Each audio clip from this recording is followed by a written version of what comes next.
அனைவருக்கும் வணக்கம் ஃப்ரெண்ட்ஸ். எனக்கு வந்து நான் கேழ்வரகு சேமியா வந்து இனிப்பு போட்டு செய்ய போகிறேன். அதை எப்படி செய்யறதுன்னு நான் சொல்கிறேன் உங்களுக்கு. ஃபஸ்ட்டு கேழ்வரகு சேமியா என்ன பண்ணோம், தண்ணியில், அதாவது நம்மளுக்கு சாதாரண வாட்டர் இருந்தால் சுட தண்ணியில் தேவை கிடையாது. இதில் போட்டுட்டு ஒரு 2-3 நிமிஷம் நம்ம என்ன பண்ணணும், இதை வந்து ஊற வைக்கணும். ரொம்ப ஊறிச்சின்னு சொன்னால் நம்ம அடுப்பில் வேக வைக்கும் போது குழன்னு ஆகிடும். அதனால் நம்ம பார்த்துக்கணும். இதை நம்ம பார்க்கும்போதே கொஞ்சம் ஹார்டாக இருக்கா, இல்லை கொஞ்சம் சாஃப்டாக இருக்கா, ரொம்ப சாஃப்டாக இருக்கா, மீடியமாக இருக்கா நம்ம தெரிஞ்சுக்கலாம். நம்ம மீடியமாக இருக்கும்போது நம்ம என்ன பண்ணணும், எடுத்துடணும். இது வந்து ஒரு 2 or 3 மினிட்ஸ் வந்து நம்மளுக்கு அப்படி இருந்தால் போதும் ஃப்ரெண்ட்ஸ். இப்போவே நான் உங்களுக்கு காட்டுறேன் பாருங்கள். இதே மாதிரி வந்து கொஞ்சம் லைட்டாக என்ன பண்ண ஊறணும். நான் ஏன்னு கேட்டால் இது வந்து நம்ம அவிக்கும் போது ரொம்ப சாஃப்டாக இருக்கும். ஊற வைக்காமல் போட்டோன்னா சாஃப்ட் இருக்காது. ரொம்பவும் ஊறக்கூடாது, ஊறாமலும் இருக்கக்கூடாது. நம்ம வந்து மீடியமாக நம்ம என்ன பண்ணணும், ஊற வச்சு எடுத்துக்கணும் ஃப்ரெண்ட்ஸ். நான் இப்போயே உங்களுக்கு காட்டுறேன் பாருங்கள். இப்படி நான் கையில் எடுத்து பார்க்குறேன் சாஃப்டாக இருக்கா எப்படி வருதுன்னு சொல்லிட்டு. ஒரு 2 மினிட்ஸ் இருந்தால் கூட போதும், 2 or 3 மினிட்ஸ் இருந்தால் கூட போதும் ஃப்ரெண்ட்ஸ். இன்னும் நம்மளுக்கு ஹார்டாக தான் இருக்குது, பார்க்கலாம். சில சேமியாவை பொறுத்து நீங்கள் கையில் எடுத்து பார்த்து தெரிஞ்சுக்குங்க, இது ஹார்டாக இருக்கா கொஞ்சம் சாஃப்டாக இருக்கான்னு நீங்கள் நம்ம தெரிஞ்சுக்கலாம். இன்னும் கொஞ்சம் நேரம் அப்படியே இருக்கட்டும் ஃப்ரெண்ட்ஸ். நான் அப்படியே உங்கள்கிட்ட டைரெக்டாகவே உங்களுக்கு காட்டுறேன். நான் இன்னும் வந்து சாஃப்டாக ஆகலை. சேமியா வந்து சாஃப்டாக இருக்கும்.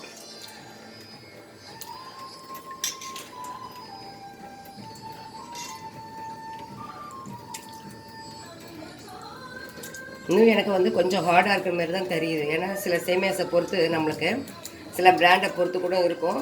அதனால் நீங்கள் நல்லா செக் பண்ணிக்கோங்க. கரெக்டான பதத்தில் நம்ம என்ன பண்ணணும், தண்ணியை நம்ம என்ன பண்ணணும், வடிகட்டிடணும். இப்போ எனக்கு தெரியுது ஓரளவுக்கு வந்து ஸ்டிஃப்னஸ் போயிட்டு கொஞ்சம் சாஃப்ட் ஆகிடுச்சு ஃப்ரெண்ட்ஸ். இப்போ நான் என்ன பண்ணுறேன், இந்த கண்டிஷனில் எடுத்து நான் என்ன பண்ணுறேன், வடிகட்டிக்கிறேன்.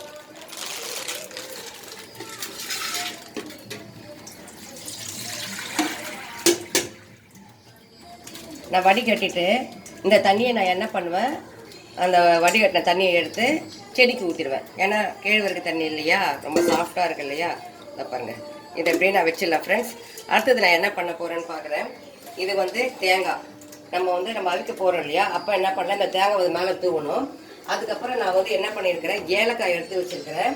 இந்த ஏலக்காய் வந்து நம்ம அப்படியே வச்சுன்னா சீக்கிரமாக கிரைண்ட் ஆகாது, அப்படியே ரொம்ப சுற்றிக்கிட்டு ஹார்டாக இருக்கிற மாதிரி இருக்கும். நான் அதெல்லாம் என்ன பண்ணுறேன், 2-3 டீஸ்பூன் சர்க்கரை போட்டுட்டு அதுக்கப்புறம் நம்ம வந்து மிக்சியில் அரைச்சோன்னு சொன்னால் அது வந்து நம்மளுக்கு என்ன ஆகும், சீக்கிரமாக மலிஞ்சிடும், நல்லா தூள் ஆகிடும் ஃப்ரெண்ட்ஸ். இப்போ பாருங்கள்,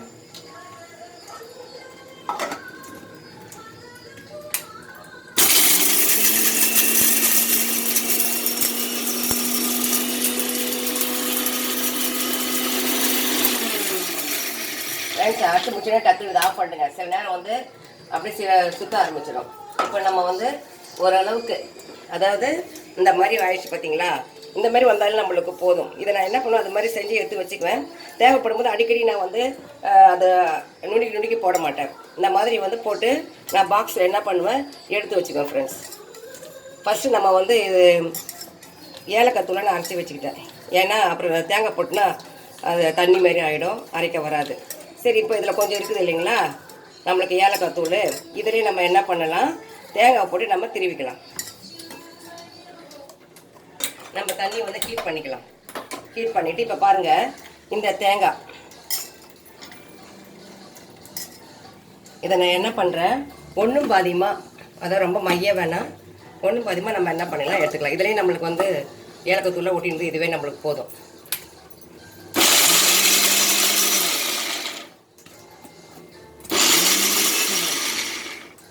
ஃப்ரெண்ட்ஸ், ஆஃப் பண்ணிவிட்டு நம்ம எடுக்கணும், அப்படியே எடுக்கக்கூடாது, சில சமயம் ஸ்டார்ட் ஆகிடும். அதனால் நம்ம ஆஃப் பண்ணிவிட்டு நான் இப்போ இதை இது பண்ணி வச்சுக்கிட்டேன்னா இப்போ வந்து தண்ணி காயுது ஃப்ரெண்ட்ஸ்.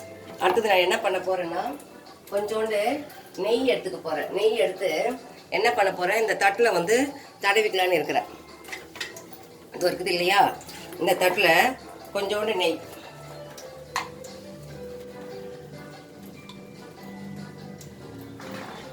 சும்மா அது ஒட்டாமல் எடுக்கிறதுக்காக தான் அந்த நெய், வேறு ஒன்றும் இல்லை. இந்த மாதிரி தடவிங்க ஃப்ரெண்ட்ஸ்.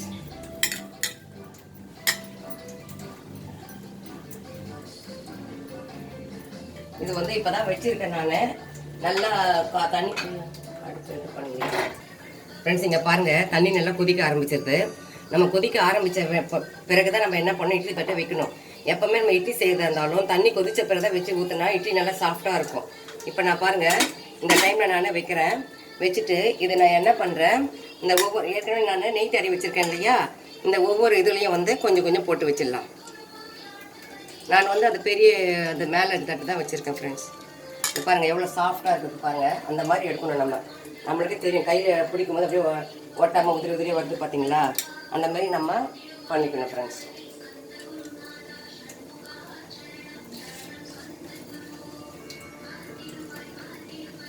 இன்னும் நான் தண்ணி வடிகட்டியிருக்கணும். ஃபுல்லாக அதை சாய்ச்சி வச்சுருந்தா எல்லாருக்கும் வந்து தண்ணி ட்ரெயின் ஆகிருக்கும். நான் அப்படியே வச்சதுனால சரியாக ட்ரெயின் ஆகலை ஃப்ரெண்ட்ஸ். நீங்கள் கொஞ்சம் பார்த்துக்குங்க. இப்போ நம்ம என்ன பண்ணணும், இப்போ இது மாதிரி செஞ்சு வச்சுட்டோமா, வச்சுட்ட பிறகு என்ன பண்ணணும், சில பேர் நம்ம தேங்காய் வந்து வெளியே எடுத்து திருவி போடுவாங்க, தேவையில்லை. நம்ம இதிலே போட்டோன்னா நல்லா சாஃப்ட்னஸ் கிடைக்கும். இப்போ பாருங்கள், இதிலே நான் போடுறேன் பாருங்கள். தேங்காய் வந்து உடம்புக்கு ரொம்ப நல்லது, வயிற்று புண்ணை ஆற்றும். அதனால் நம்ம தேங்காய் வந்து நல்லா சேர்த்துக்கலாம் ஃப்ரெண்ட்ஸ். கொஞ்சம் பச்சை கலரில் இருக்குது. ஏன்னு கேட்டால் நம்ம ஏலக்காய் அரைச்சோம் இல்லையா, அதிலே போட்டதுனால நம்மளுக்கு வந்து தேங்காய் வந்து பச்சை கலரில் இருக்குது, க்ரீனிஷாக. இப்போ நான் என்ன பண்ணுறேன், ஏற்கனவே ஆல்ரெடி நான் வந்து என்ன பண்ணிட்டேன், தேங்காய் வந்து ஏலக்காய் தூள் வந்து போட்டுவிட்டேன். அதெல்லாம் அதில் கொஞ்சம் ஒட்டி இருந்துச்சு இல்லையா. வேணால் இப்போ நம்ம என்ன பண்ணிக்கலாம், கொஞ்சோண்டு ஸ்பூன் வச்சு தான் எடுக்கணும். ஏன்னா இது ரொம்ப லாங் டைம் நம்ம யூஸ் பண்ணுறதுனால நம்ம வந்து கை வச்சுலாம் எடுக்கக்கூடாது. இப்போ இந்த ஸ்பூன் வச்சு இப்படி எடுத்துகிட்டு நம்ம இதை போட்டுக்கணும் ஃப்ரெண்ட்ஸ். ஒன்றும் வேணாம், இது வந்து ஒரு 5 மினிட்ஸ் வெந்தால் போதும் ஃப்ரெண்ட்ஸ். இப்போ நான் என்ன பண்ணுறேன், இதை போட்டு மூடி வச்சுறேன். மூடி வச்சுட்டு ஒரு 5 மினிட்ஸ் கழிச்சு எடுத்துகிட்டு அதுக்கப்புறம் நான் என்ன ஆட் பண்ணேன்னு நான் சொல்கிறேன் ஃப்ரெண்ட்ஸ் உங்களுக்கு.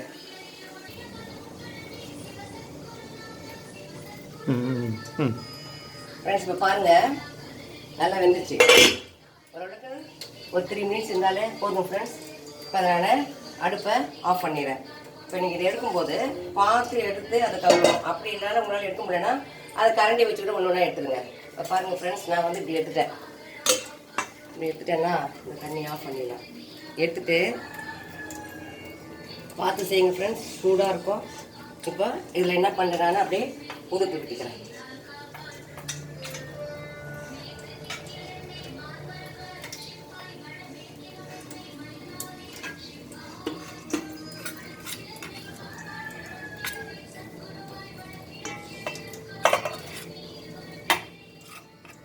அந்த நேக்காக எடுக்கணும் ஃப்ரெண்ட்ஸ்.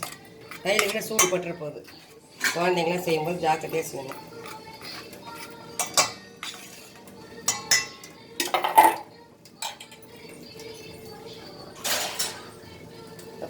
பாருங்கள் ஃப்ரெண்ட்ஸ், எவ்வளோ சூப்பராக ஆகிடுச்சு பார்த்தீங்களா, பலன்னு ஆகிடுச்சு. இப்போ நம்ம என்ன பண்ணலாம், இதில் வேணால் கொஞ்சோண்டு நம்ம இந்த சாஃப்டாக இருக்குது, இருந்தாலும் நம்ம கொஞ்சம் நெய் கொஞ்சம் போட்டுக்கலாம். சும்மா கொஞ்சம் தான் போட போகிறேன். போட்டுக்கிட்டோமா, அதுக்கு அடுத்தது கொஞ்சோண்டு நம்ம எந்த பொருள் செஞ்சாலும் கொஞ்சம் நம்ம ஒரு பிஞ்சு நம்ம என்ன பண்ணோம், சால்ட்டு யூஸ் பண்ணிக்கலாம். அதுக்கப்புறம் நான் வந்து கொஞ்சோண்டு நாட்டு சக்கரை வாங்கி வச்சுருக்கேன், அதை தான் போட போகிறேன். உங்களுக்கு டேஸ்ட்டுக்கு தகுந்த மாதிரி போட்டுங்க. நாங்கள் 2 பேரும் வந்து சுகர் பேஷண்ட்டு, அதனால் நாங்கள் என்ன பண்ணுறோம், கொஞ்சமாக நான் போட்டுக்கிறேன். இதிலே கொஞ்சமாக தான் போடணும். இருந்தாலும் என்றைக்காவது ஒரு நாள் சாப்பிட்லான்ற ஆசையில் இப்படி செய்கிறேன். நீங்கள் 2-3 ஸ்பூன் கூட போட்டுக்கோங்க ஃப்ரெண்ட்ஸ், அது உங்கள் இஷ்டம்.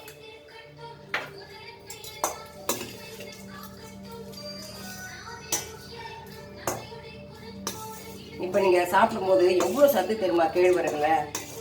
நான் சொல்லணும்னு அவசியமே இல்லை, உங்களுக்கே நல்லா தெரியும். நிறைய அதில் வந்து நம்ம நெய் போட்டிருக்கோம், தேங்காய் போட்டிருக்கோம், எல்லாமே நம்மளுக்கு போட்டிருக்கோம். அதில் அப்படி ஏலக்காய் போட்டிருக்கோம், சால்ட் ஆட் பண்ணியிருக்கோம். இப்போ இது மாதிரி வந்துடுச்சு பார்த்தீங்களா, நல்லா அப்படியே சாஃப்டாக இருக்குது பாருங்கள் ஃப்ரெண்ட்ஸ். இது வந்து நம்மளுக்கு ஹார்டாகவும் இல்லை, ரொம்ப குழன்னு இல்லை, மீடியமாக வந்தது பார்த்தீங்களா. நம்ம வந்து அதை வச்சு பார்த்து கரெக்டாக அந்த பதத்தில் நம்ம தண்ணி என்ன பண்ணோம், வடிகட்டணும் ஃப்ரெண்ட்ஸ். ரொம்ப டேஸ்ட்டாக இருக்கும்.